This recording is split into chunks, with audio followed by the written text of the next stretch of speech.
السلام عليكم ورحمة الله وبركاته. الحمد لله رب العالمين، والصلاة والسلام على سيد المرسلين وعلى آله وصحبه أجمعين. أما بعد، فقد قال الله تبارك وتعالى في القرآن المجيد والفرقان الحميد: أعوذ بالله من الشيطان الرجيم، بسم الله الرحمن الرحيم.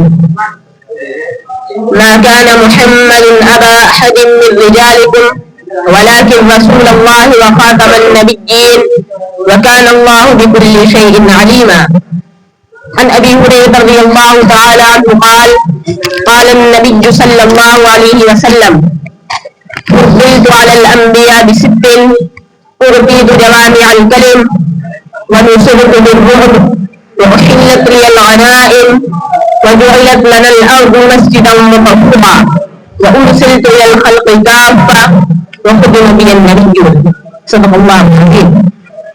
میرے دوستوں، میرے عزیز ساتھیوں اور میرے ہم عمر طلباء کرام، میں آپ کے سامنے ایک ختم نبوت کا مقام کیا ہے، ختم نبوت کے مسئلے میں ہمیں کیا کرنا چاہیے، ہمیں رسول اللہ صلی اللہ علیہ وسلم، صحابہ کرام، ائمہ کرام، علماء کرام کی سیرت سے اس میں کیا ملتا ہے.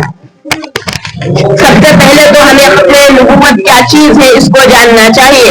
ختم نبوت کا مطلب ہے رسول اللہ صلی اللہ علیہ وسلم پر نبوت کا اختتام.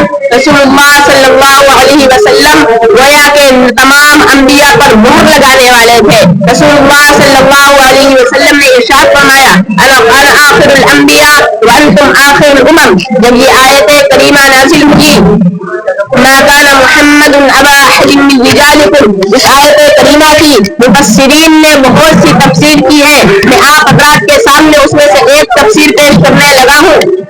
ایک تفسیر یہ ہے کہ جب رسول اللہ صلی اللہ علیہ وسلم کے صاحبزادے حضرت ابراہیم کا انتقال ہوا، مشرکین مکہ یہ کہنے لگے محمد کی کوئی اولاد نہیں ہے، محمد نبوت کا دعویٰ کرتا ہے حالانکہ ان کی کوئی اولاد نہیں ہے. مطلب کیا ہے؟ اگر اولاد ہوتی ان کی نبوت کو آگے پھیلاتی، اولاد ہوتی ان کی بات کو آگے لے جاتی، اولاد ہوتی ان کی بات کو آگے لے کر جاتی. لیکن اللہ تعالیٰ نے فرمایا یہ بات تو تمہاری صحیح ہے، محمد کسی مردوں میں کسی کے آدمی نہیں ہے.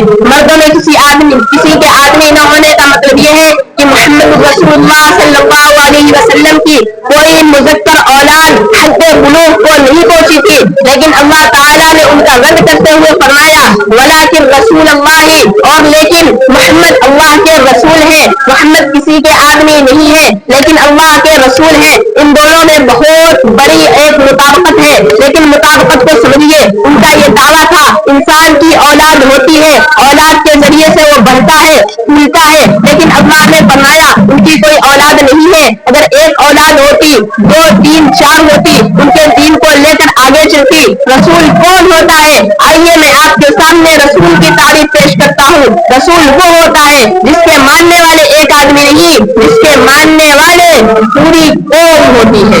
اس کے بعد اللہ تعالیٰ نے فرمایا ہاں اور تو اور محمد صلی اللہ علیہ وسلم آخری نبی ہے. بتائیے آج 1400 سال گزر چکے ہیں، ہم یہاں تمام طلبا بیٹھے ہیں، ہمارے مدارس کے اساتذہ، دیگر مدارس کے اساتذہ، وہ کسی مکتب فکر کا ہو، سب کا یہ عقیدہ ہے محمد صلی اللہ علیہ وسلم اللہ کے رسول ہیں. سب کا یہ عقیدہ ہے ان کی اتباع کرنا ہمارے لیے لازم ہے. اللہ تعالیٰ نے ان کی بات کو رد کرتے ہوئے یہ بات فرمائی اور لیکن محمد صلی اللہ علیہ وسلم اللہ کے رسول ہیں.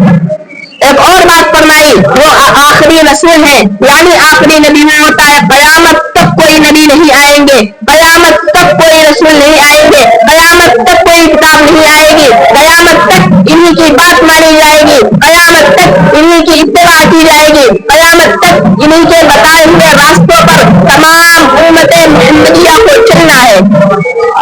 میرے دوستو، ختم نبوت کی بات جب چل پڑی ہے، میں آپ کو بتاتا ہوں ختم نبوت کے مسئلے میں رسول اللہ صلی اللہ علیہ وسلم کی کیا تعلیمات ہیں، صحابہ کرام کی کیا تعلیمات ہیں، ائمہ کرام کی کیا تعلیمات ہیں، تابعین اعظام کی کیا تعلیمات ہیں، ائمہ سلف کی کیا تعلیمات ہیں، علماء حق، علماء دیوبند کی کیا تعلیمات ہیں، میں آپ کے سامنے سب سے پہلے خلیفہ بلا فصل حضرت سیدنا ابوبکر صدیق رضی اللہ تعالیٰ عنہ سے پیش کرتا ہوں۔ حضرت سیدنا مسلمہ کذاب دوسری طرف نبوت کا دعویٰ کر بیٹھتا ہے۔ جب وہ نبوت کا دعویٰ کرتا ہے اس وقت رسول اللہ صلی اللہ علیہ وسلم کا آخری وقت ہوتا ہے، یعنی علماء نے لکھا ہے تقریباً وہ سن 10 ہجری میں نبوت کا دعویٰ کرتا ہے۔ رسول اللہ کی وصال سن 11 ہجری میں ہوتی ہے۔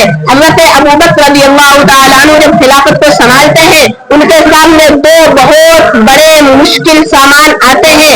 ایک مانعین زکوٰۃ کا مسئلہ، یعنی کچھ لوگ نکلتے ہیں اور وہ کہتے ہیں ہم ان کو زکوٰۃ نہیں دیں گے۔ حضرت ابوبکر کہتے ہیں محمد صلی اللہ علیہ وسلم نے فرمایا، محمد صلی اللہ علیہ وسلم نے مجھے خلیفہ اشارتن بنایا ہے اور صحابہ کی جماعت نے مجھے خلیفہ دلالتن بنایا ہے، میرے اوپر یہ لازم ہے خلیفہ وقت ہونے کی حیثیت سے واللہ لأقاتلن من فرق بین الصلاۃ والزکاۃ، اگر کوئی شخص یہ کہے گا نماز الگ چیز ہے، اگر کوئی شخص یہ کہے گا زکوٰۃ الگ چیز ہے، میں اس سے جنگ کروں گا، میں اس سے قتال کروں گا، یہاں تک کہ وہ اس کا اقرار کر لے نماز الگ چیز نہیں ہے، زکوٰۃ الگ چیز نہیں ہے۔ جیسی نماز کی فرضیت قرآن سے دلالت ہے، اسی طریقے سے زکوٰۃ کی فرضیت کے قرآن سے ثبوت اور دلالت ہے۔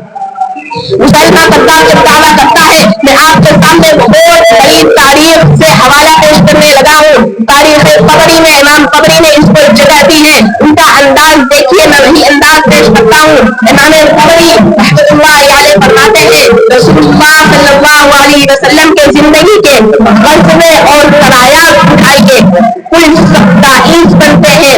27 غزوے اور سرایات میں شہید ہونے والے صحابہ کرام کی تعداد صرف اور صرف 700 ہے۔ حالانکہ آپ جب ابوبکر رضی اللہ تعالیٰ عنہ کے پاس جائیں گے، انہوں نے جنگ یمامہ یعنی وہ جنگ جو مسلمہ کذاب کے خلاف لڑی گئی تھی، اس میں آپ نے 1200 صحابہ کو صرف ایک جنگ میں شہید کروا دیا۔